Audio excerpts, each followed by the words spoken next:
Good morning again class 9। आज हम अपने ग्राफ के ही हम लोग लास्ट टाइम आपको याद होगा कि हम लोग ग्राफ की बात कर रहे थे। ग्राफ क्या होता है आप लोग जानते ही हो। हमने नेक्स्ट टाइम पूरी ग्राफ के बारे में बात की थी कि हम लोग जब दो चीजों को लेके उसके ऊपर विश्लेषण करने लगे उसी को हम ग्राफ बोलते हैं। ग्राफ में जरूरी नहीं कि हम क्या लेते हैं, कुछ भी ले सकते हैं, बट जिसका भी हमको विश्लेषण करना रहता है या जिसके बारे में हमको जानकारी चाहिए रहती है। सो हम लोग ग्राफ में आपको ये बताया गया था कि तीन तरह के हम लोग को ग्राफ पढ़ने हैं। कौन कौन से? दूरी समय ग्राफ, विस्थापन समय ग्राफ और तीसरा था वेग समय ग्राफ। ठीक है, तो दूरी समय ग्राफ जो था हम लोग इसके पहले वाले लेक्चर में हम लोग डिस्कस पूरा कर चुके थे, उस पर एक न्यूमेरिकल भी कर लिए थे। इस लेक्चर में हम लोग विस्थापन समय ग्राफ की बात करेंगे। ठीक है, तो विस्थापन समय ग्राफ की बात जब हम करेंगे तो कुछ चीजें हम पहले समझ लेते हैं कि जब ये बनेगा किसके किसके बीच में, वहां पे दूरी समय था, यहां पे विस्थापन और समय था। आपको एक चीज और ध्यान होगा, हमने आपको बताया था कि हमेशा हम समय को कहां रखते हैं। ग्राफ कुछ इस तरह बनता है, एक्स अक्ष वाई अक्ष। ठीक, एक्स अक्ष पे हम हमेशा क्या रखते थे? बोलिए बोलिए, समय। और वाई अक्ष पे हम क्या रख सकते हैं? विस्थापन। ठीक है, तो सबसे पहले हम इसकी परिभाषा लिख लेते हैं, जिसको हम लोग को लिखना है कि भिन्न भिन्न समय पर किसी गतिमान वस्तु के विस्थापन व समय के बीच, किसके किसके बीच, ये जरूर ध्यान दीजिएगा। यहां पे विस्थापन समय ग्राफ है, तो इसमें क्या है? विस्थापन व समय के बीच ग्राफ को विस्थापन समय ग्राफ कहते हैं। ठीक है, अब देखिए यहां पे जो ग्राफ बनेंगे, विस्थापन समय ग्राफ जो है, विस्थापन समय ग्राफ तीन तरह के हो सकते हैं। तीन तरह का, जब जो वेग है समान हो, जो वेग है असमान हो, जब विस्थापन जो है वो समान हो जाए।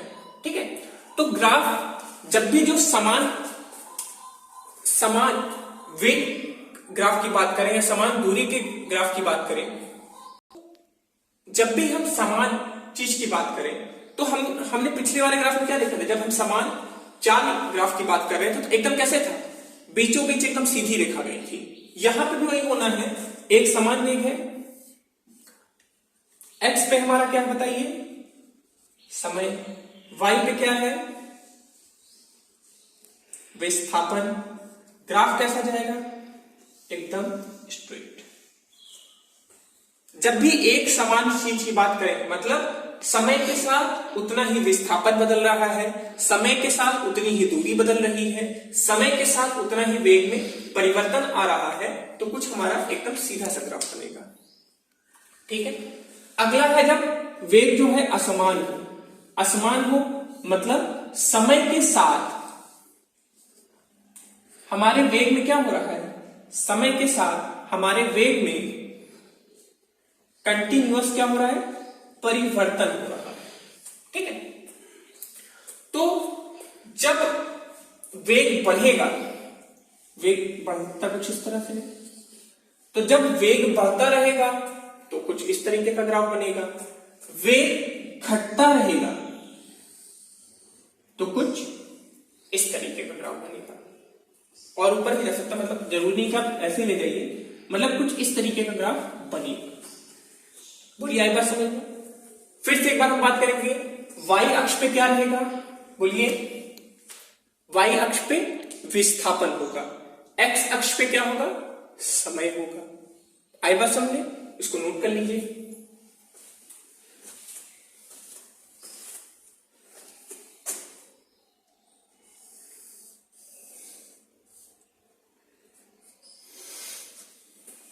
ठीक है, अब फिर से हम अपने वही आलसी वाले ग्राफ पे आ गए। आलसी वाले ग्राफ पे मतलब हम जहां पे हैं, समय के साथ वस्तु अपनी जगह से नहीं हिलेगी, मतलब जो वस्तु का विस्थापन है वो एकदम रुक जाएगा। विस्थापन रुका है, समय तो बढ़ेगा ही। समय जो है, ध्यान दीजिए, समय कभी भी अपना परिवर्तन नहीं करेगा, समय बदलेगा ही बदलेगा। समय बदलेगा क्या है? समय बढ़ेगा ही बढ़ेगा। हो सकता है वस्तु अपने स्थान को ना बदले, हो सकता है वस्तु अपने विस्थापन को ना करे, तो हमारा ग्राफ कैसा जाएगा? कुछ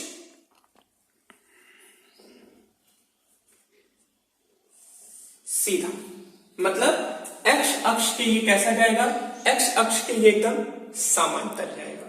बोलिए आई बात समझ में? इसको नोट कर लीजिए जल्दी से। नोट हो गया? अब देखिए इससे रिलेटेड न्यूमेरिकल करेंगे, बट हमारा जो एक और टॉपिक है वेग समय ग्राफ, उसको भी समझ लेते हैं, फिर उसके बाद एक बार में इन दोनों से रिलेटेड न्यूमेरिकल किए जाएंगे। अब देखिए हम अपने ग्राफ के दो टाइप्स पे बात कर चुके हैं, दूरी समय, विस्थापन समय ग्राफ। अब ये हमारा जो तीसरा टाइप का ग्राफ है वेग समय ग्राफ। ध्यान दीजिए वेग समय ग्राफ जो होता है, जैसा कि नाम है, वेग और समय के बीच में बनेगा। समय हमारा किस अक्ष पे रहेगा? समय हमारा एक्स अक्ष पे रहेगा और वेग हमारा वाई अक्ष पे रहेगा। ठीक है, अब इसकी जल्दी से परिभाषा को देख लेते हैं। समय के साथ वस्तु के वेग में परिवर्तन को वेग समय ग्राफ द्वारा हम व्यक्त करते हैं। ध्यान दीजिए इस ग्राफ द्वारा हम त्वरण भी ज्ञात करते हैं। ठीक है, हम इस ग्राफ की सहायता से क्या निकाल सकते हैं? त्वरण को भी निकाल सकते हैं। अब ध्यान दीजिए वेग समय ग्राफ जो होते हैं तीन प्रकार से हमने बांट दिए हैं, एक समान वेग, एक समान त्वरित गति और असमान त्वरित गति। मतलब यहां पे भी हमारे पास जैसे कि पिछले दो टॉपिक्स पे हमने बात किया, पिछले दो टॉपिक्स पे भी हमारे कितने ग्राफ बने थे? तीन बने थे, यहाँ पे भी तीन बनेगा। सबसे पहले एक समान वेग, तो ये हमने बनाया एक्स अक्ष, ये बनाया वाई अक्ष, ये हो गया हमारा समय, ये हो गया वेग। ठीक है, अब वेग समान है, वेग समान है मतलब वेग कुछ इस तरह से बढ़ रहा है, समय तो बढ़ेगा ही ना, लेकिन वेग एक समान है, मतलब समय बढ़ रहा है लेकिन वेग हमारा समान है, तो वेग समान रहेगा तो ऐसे ऐसे ऐसे ऐसे ऐसे, ऐसे डॉट डॉट बनेगा, एक सीधी रेखा। मतलब एक्स अक्ष के एक समांतर रेखा जो बनेगी वो हमारा एक समान वेग का ग्राफ होगा। ठीक है, एक समान त्वरित गति, मतलब अब त्वरित गति पढ़ने के पहले आप बताइए त्वरण क्या होता है? त्वरण हमने पढ़ाया था आपको, त्वरण में हमने आपको बताया था, इसके दो लेक्चर पहले त्वरण पढ़ाए थे। त्वरण बेटा आपको हमने बताया था, ये हमारे 27 तारीख के लेक्चर में अपलोड हुआ था, याद हो अगर आपको। तो त्वरण में आपको बताया गया था ना बेटा कि वेग परिवर्तन की दर को हम क्या बोलते हैं? त्वरण बोलते हैं। मतलब वेग अगर परिवर्तित होगा तो क्या मिलेगा हमको? त्वरण होगा। तो देखिए त्वरण का जो ग्राफ होगा एक समान त्वरित गति का, वो दो तरह के ग्राफ हो सकते हैं। वो दो तरह के ग्राफ कौन कौन से हो सकते हैं ये देख लीजिए, सॉरी दो कह रहे हैं, एक समान त्वरित गति है, तो एक समान त्वरित गति का एक ग्राफ होगा। कैसे? जितना अधिक त्वरण किसके किसके बीच में होता है अगर बात करें तो त्वरण बराबर वेग परिवर्तन बटे समय, यही होता है, वेग परिवर्तन बटे समय। मतलब जितना हमारा वेग बढ़ेगा उतना ही हमारा समय बढ़ेगा, उतना वेग बढ़ेगा फिर समय बढ़ेगा, वेग बढ़ेगा समय बढ़ेगा। मतलब जो यहां पे हमारा त्वरण का ग्राफ बनेगा वो कैसे बनेगा? एकदम स्ट्रेट। वाई किसके लिए है? वेग के लिए है। वेग किस में होगा? मीटर पर सेकंड में होगा। एक्स किसके लिए है? समय के लिए है। समय किस में होगा? सेकंड में होगा। बुलाई बात समझिए। अब हमारा आखिरी आ गया है असमान त्वरित गति। देखिए असमान त्वरित गति में ये हो सकता है कि त्वरण हो सकता है बढ़ रहा है, मतलब समय के साथ वेग बढ़ रहा है, वेग बढ़ेगा तो वेग धीमे धीमे जाएगा, मतलब समय तो उतना ही बढ़ रहा है लेकिन वेग ज्यादा बढ़ रहा है, तो हमारा ग्राफ कुछ ऐसा बनेगा। जब त्वरण बढ़ेगा, असमान त्वरण गति है लेकिन त्वरण यहां पे क्या हो रहा है? बढ़ रहा है। लिख लीजिए यहां पे, जब त्वरण बढ़ेगा, ठीक है,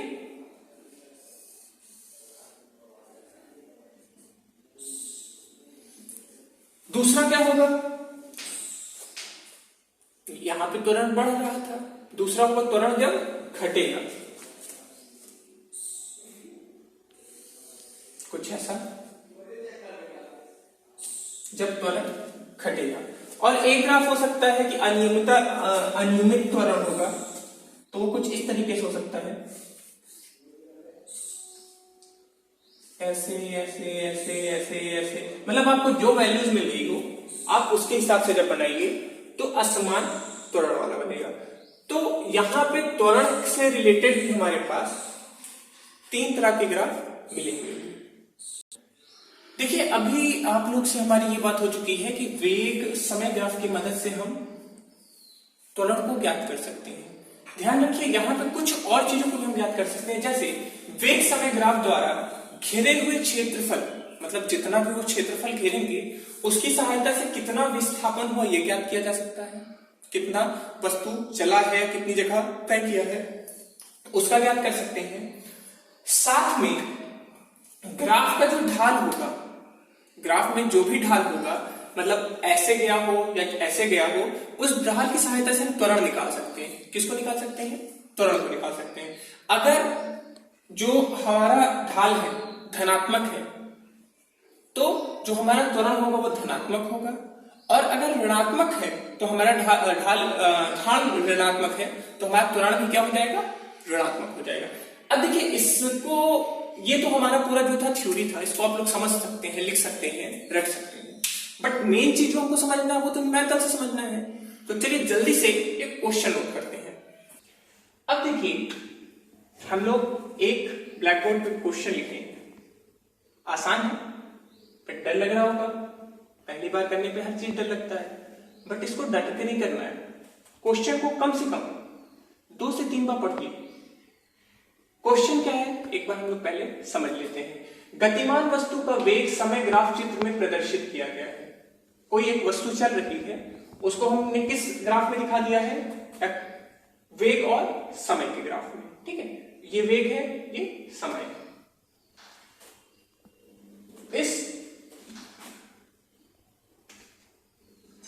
इस वस्तु का त्वरण पहले 2 सेकंड के दौरान ज्ञात करना। देखिए इसको 3 पार्ट में बांट दिया गया है। इस तरह के क्वेश्चन 4 नंबर में आ सकते हैं।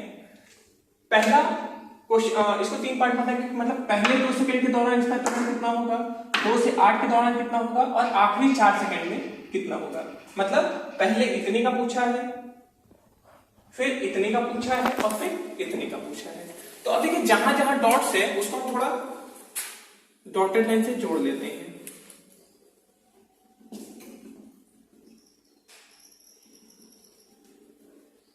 ठीक है, हमको क्या करना है? हमको त्वरण ज्ञात करना है। सीधी सी बात,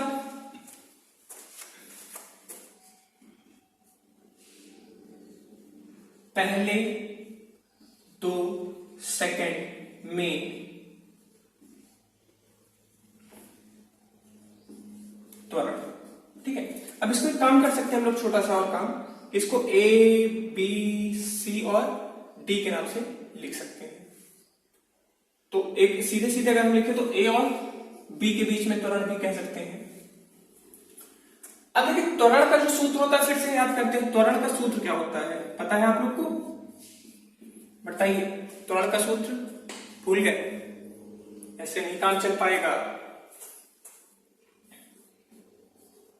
वेग परिवर्तन बटे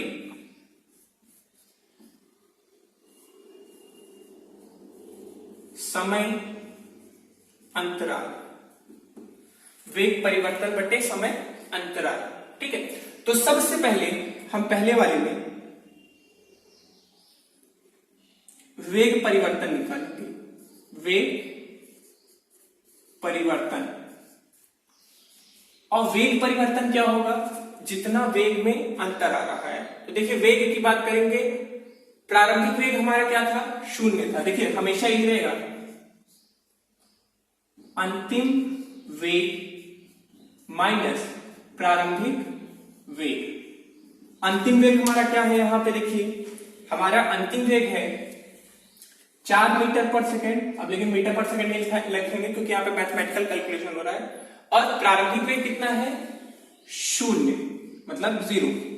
तो हमारा वेग परिवर्तन कितना हो गया? 4 मीटर पर सेकेंड। अब समय अंतराल की बात करेंगे। तो समय अंतराल मतलब कुल समय, देखिए 2 सेकंड का, और पहले का समय 0, तो कितना हो गया 2 सेकंड। बोलो इतनी बात आई समझ में?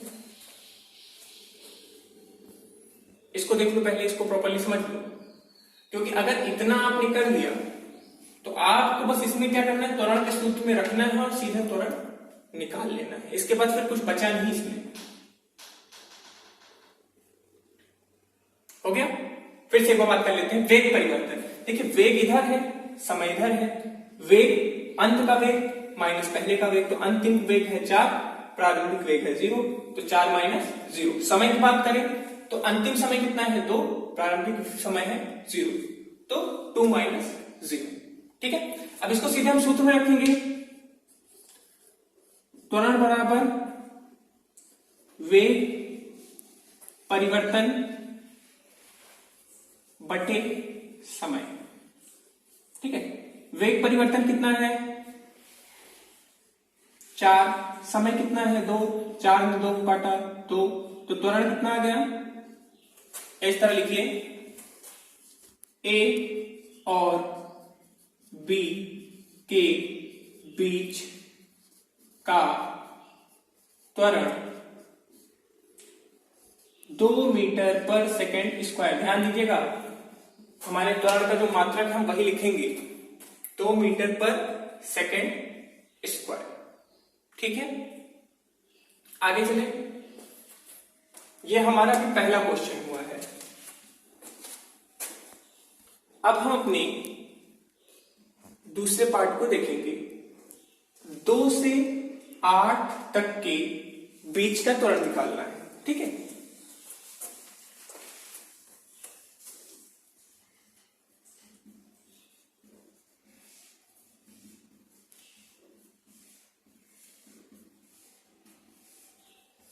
दो से 8 के बीच का त्वरण।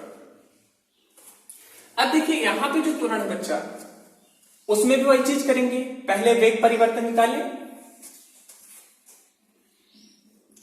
तो वेग परिवर्तन और समय दोनों चीज निकालना है। वेग परिवर्तन कितना है, अब आप देखिए, एक पॉइंट ये है, एक पॉइंट ये, मतलब हमें इन दोनों के बीच का, इन दोनों, देखिए इसको थोड़ा सा वो कर देते हैं,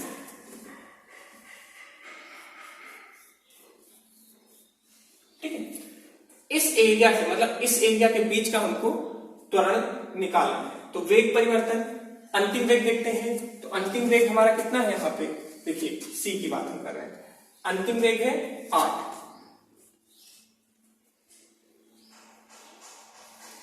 प्रारंभिक वेग है, प्रारंभिक वेग कितना, बोलिए भैया, 4, और समय कितना है 8 माइनस 2, तो 8 माइनस 2 कितना होता है, हमको नहीं आता, बताइए, 6 सेकेंड। तो त्वरण बराबर 4/6, 2 ने 2 को काटा, 6 ने 3 को काटा, गड़बड़ तो नहीं बोल दिए? चलिए इसको दशमलव में लिख दे, दशमलव लगा दिए, छंग 18, छंग 18, छंग 18 चलता रहेगा जीवन भर।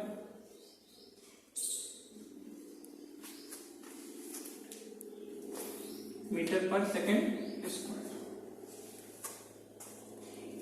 हो गया। कोई दिक्कत इसमें? जगह उधर कम पड़ी, इधर थोड़ा जगह यूज कर लेते हैं तीसरे वाले पार्ट के लिए। अंतिम 4 सेकंड, मतलब अंतिम 4 सेकंड तो यही होगा ना, 8 और 12 के बीच में।